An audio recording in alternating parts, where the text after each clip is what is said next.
Hello बच्चों, welcome to my YouTube channel. आज हम लोग डिस्कस करेंगे 10th क्लास का मैथमेटिक्स, जिसमें देखने वाले हैं दो चरों का रैखिक समीकरण को कैसे सॉल्व किया जाता है।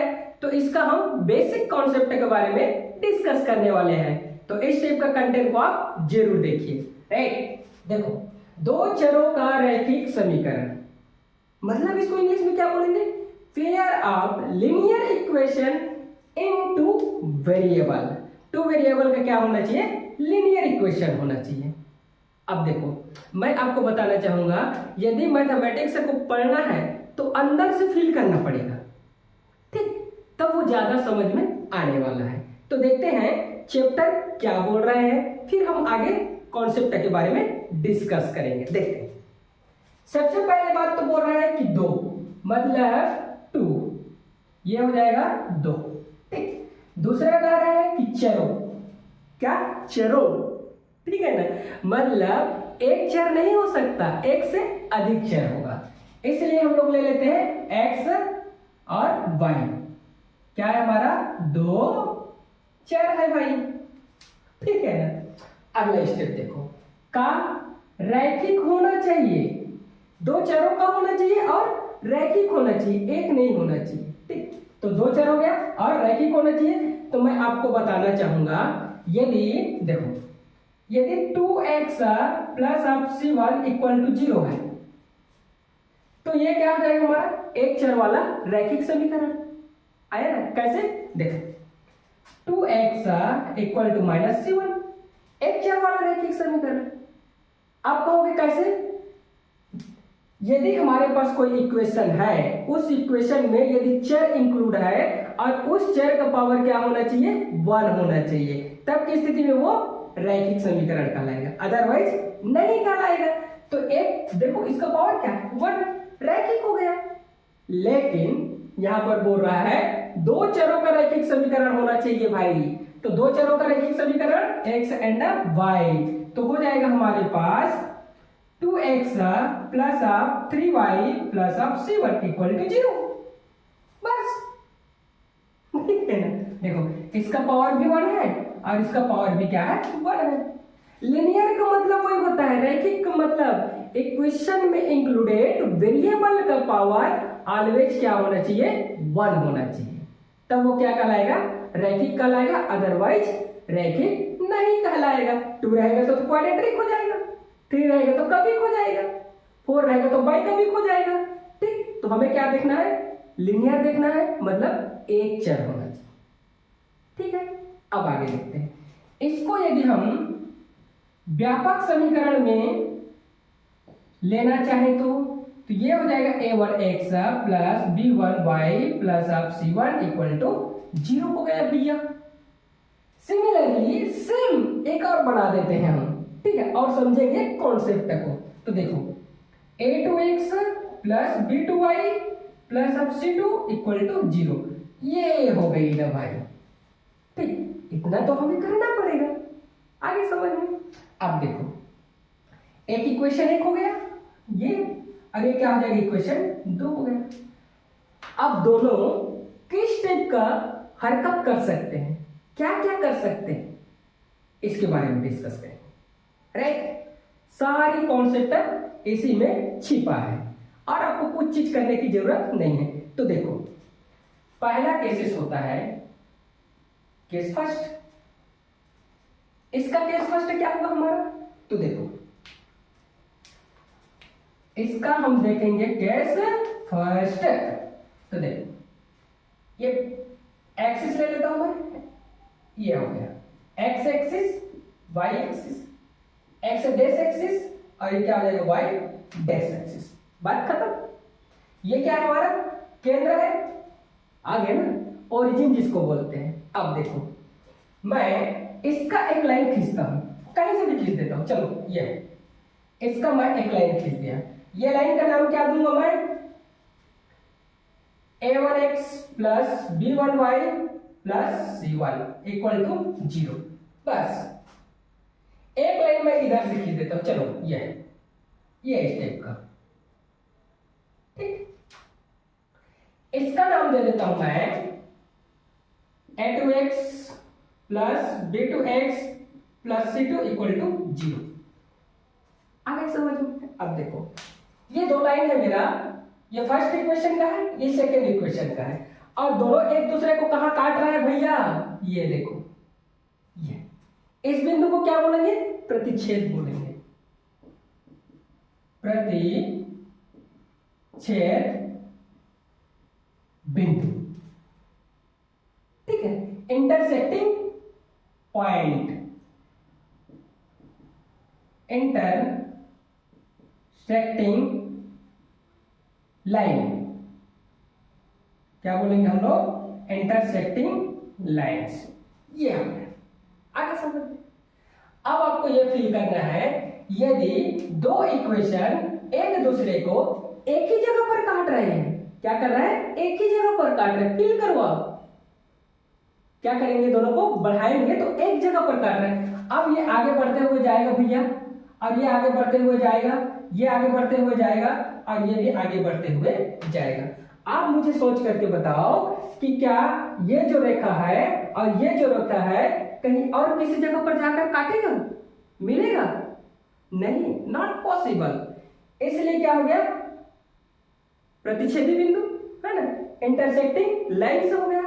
इस कंडीशन में इस बिंदु का एक सॉल्यूशन होगा। क्या होगा? एक सॉल्यूशन, मतलब इस लाइन और इस लाइन का यूनिक सॉल्यूशन होगा भैया। क्या होगा? Unique solution. ठीक, देखो ये हो जाएगा हमारा, this solution is, this solution is unique solution, unique solution. या और यूनिक सॉल्यूशन का मतलब क्या होता है? अद्वितीय हल भैया। क्या होता है? अद्वितीय हल। ये होता है, दूसरा हल नहीं हो सकता, दूसरा हल नहीं हो सकता। तो इसका इक्वेशन कैसे बनेगा? तो देखो इसका इक्वेशन बनेगा, दिस रेशियो ले लेंगे, इसका हम क्या करेंगे? रेशियो लेंगे। ठीक है, रेशियो ऑफ a1 अपॉन में a2 नॉट इक्वल टू हो जाएगा ratio of b1 upon b2। ये एक हमारा क्या हो गया? सॉल्यूशन बन गया। तो दो इक्वेशन रहेंगे, वो एक पॉइंट पर इंटरसेक्ट करेंगे, तब की स्थिति में एक सॉल्यूशन क्या बनेगा? उसका यूनिक सॉल्यूशन बनेगा। एक जगह पर काट रहे हैं, one point intersection in one point, तो इसका क्या हो गया? यूनिक सॉल्यूशन बना। और यूनिक सॉल्यूशन मतलब a1 upon a2 not equal to b1 upon b2, दूसरा हो ही नहीं सकता, सिर्फ एक ही जगह पर काटेगा। आ गया समझ में? राइट। देखते अगला कॉन्सेप्ट देखते हैं।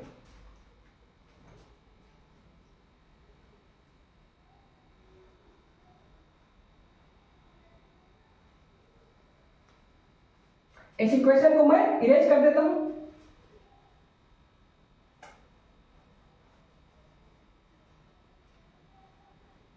ये हो गया। ठीक, अब देखो केस टू,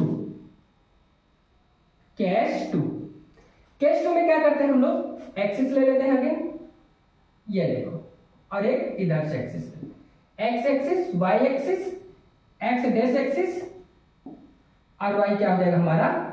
डैश एक्सिस। ठीक, आगे समझ में? अब देखो ये तो ओरिजिन हो जाएगा, मतलब केंद्र, सेंटर। अब मैं ये बोलूं, एक लाइन मैं यहां से खींच देता हूं, चलो ये जा रहा है, ठीक, और एक दूसरा लाइन ये जा रहा है, ये। अब फील करो, अब फील करो, इसको जितना भी आगे बढ़ा सकते हो बढ़ा दो, इसको ऊपर भी जितना आगे बढ़ा सकते हो बढ़ा दो। अब मैं कहूं ये वाला मेरे लाइन है ना, वो लाइन है a1x प्लस b1y प्लस अब c1 इक्वल टू 0। ये वाला जो लाइन है a2x plus b2y plus c2 equal to 0। बस बात खत्म है, ठीक है ना? अब देखो कहीं मिल रहा है क्या? नहीं मिल रहा है। और दो लाइन एक दूसरे को कहीं भी नहीं काटता है, वह लाइन क्या कहलाता है? समांतर रेखाएं। क्या कहलाता है? समांतर रेखाएं। बोल सकते हैं इसको नो सॉल्यूशन।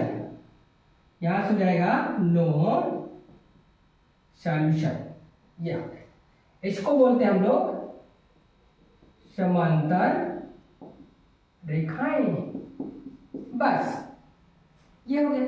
और जब नो सॉल्यूशन होगा तो इस इक्वेशन और इस इक्वेशन का जो इक्वेशन है वो क्या बनेगा, ठीक है ना, इक्वेशन है वो क्या बनेगा।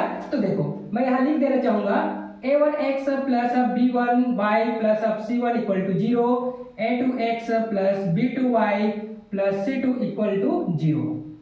यह हो गया। अब इसका इक्वेशन क्या बनेगा भाई, तो देखो नो नो सॉल्यूशन मतलब कोई हल नहीं, कोई हल नहीं है किसका, इस इक्वेशन का, दोनों इक्वेशन का। उस कंडीशन में हमारा फार्मूला क्या बनेगा, ये बनेगा बाबा, ये रेशियो लेंगे a1 अपान में a2 इक्वल इसका रेशियो लेंगे b1 अपान में b2 नॉट इक्वल टू हो जाएगा दिस। ये दो इक्वेशन है ना हमारे पास, 1 2 लाइन है इसलिए 2 का रेशियो इक्वल हो जाएगा, तीसरा लाइन ही नहीं है तो कहां से इक्वल होगा, इसलिए हो जाएगा c1 अपान में c2 हो जाएगा। एक फार्मूला मिल गया हमें। आगे जब दो रेखाएं एक दूसरे को कहीं भी इंटरसेक्ट नहीं करता है उस कंडीशन में नो सॉल्यूशन होगा, कोई भी हल नहीं होगा और वह रेखाएं समांतर रेखाएं होंगे। और समांतर रेखाएं मतलब इट मींस दैट इसको इंग्लिश में क्या बोलेंगे, हम लोग बोलते हैं पैरेलल लाइंस। ये हो गया, ठीक है, पैरेलल लाइन। आगे समझ में। अब देखो आगे हमारा थर्ड केस जो होता है वो क्या कहता है,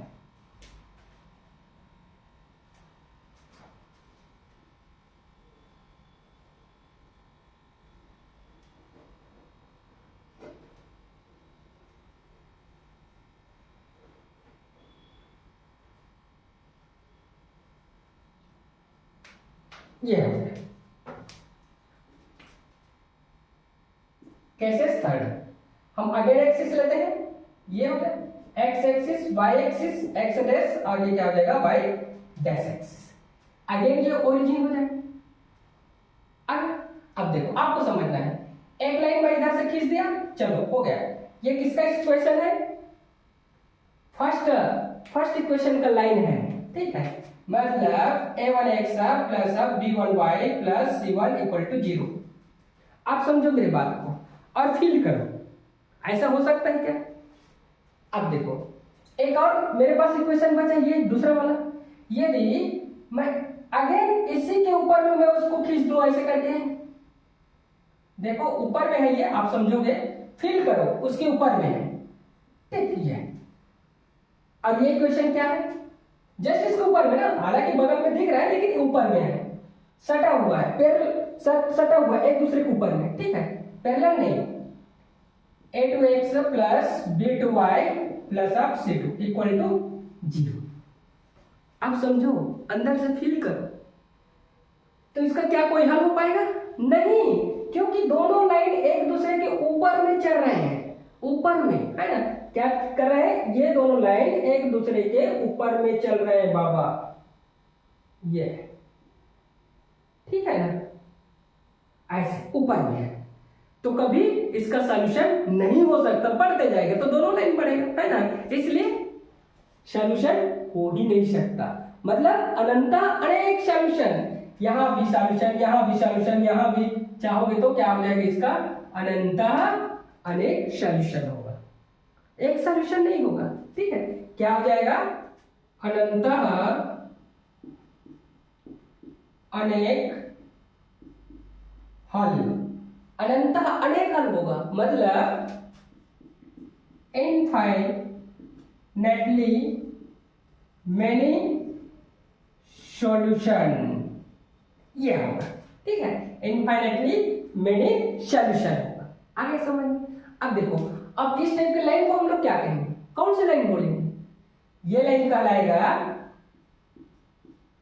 संपाती रेखाएं, या फिर बोलेंगे इसको को इंसिडेंट लाइन, ये हो जाएगा कोइंसिडेंट लाइन। अब इसका फार्मूला क्या बनेगा भैया? इसका फार्मूला बनने वाला है अनंता अनेका, मतलब चल रहा है आपस में। तो ये मिल जाएगा a1 अपान में a2 इक्वल टू b1 अपान में b2 इक्वल टू c1 अपान में c2। ये एक हमारा फार्मूला होगा और इस फार्मूला को बोलते हैं हम लोग अनंता अनेकन। आगे समझ में? तो इस टिप से आप लोग आसानी से बना सकते हो। देखो मैं थोड़ा सा और आपको बताना चाहूंगा, यदि इस टाइप का इक्वेशन लिखा है a1x प्लस b1y प्लस अब c1 इक्वल टू 0, और इसको जब मैं सॉल्व करूं, ठीक है, इसको जब मैं सॉल्व करूं तो ये आएगा a1x प्लस अब b1y equal to minus c1। ठीक, ये c1 क्या हो सकता है? For all c1 belong to हो जाएगा z मतलब इंटीजर नंबर, ठीक है। और इंटीजर नंबर क्या कहता है? देखो यहां पर z इक्वल टू हो जाएगा -2 -1 0 और 1 और 2, ये बहुत सारा नंबर। तो ये नंबर कुछ भी हो सकता है, माइनस भी हो सकता है, प्लस भी हो सकता है, लेकिन इनफाइनाइट नहीं हो सकता है ना। इस चीज को याद रखना है। तो ये कॉन्सेप्ट कैसे लगा आप कमेंट करके जरूर बताएंगे, और आपके लिए हेल्पफुल होगा तो प्लीज चैनल को सब्सक्राइब करके रखो, बेल आइकन को प्रेस करके रखो, अपने दोस्तों में अधिक से अधिक शेयर जरूर कीजिए। Thanks for watching.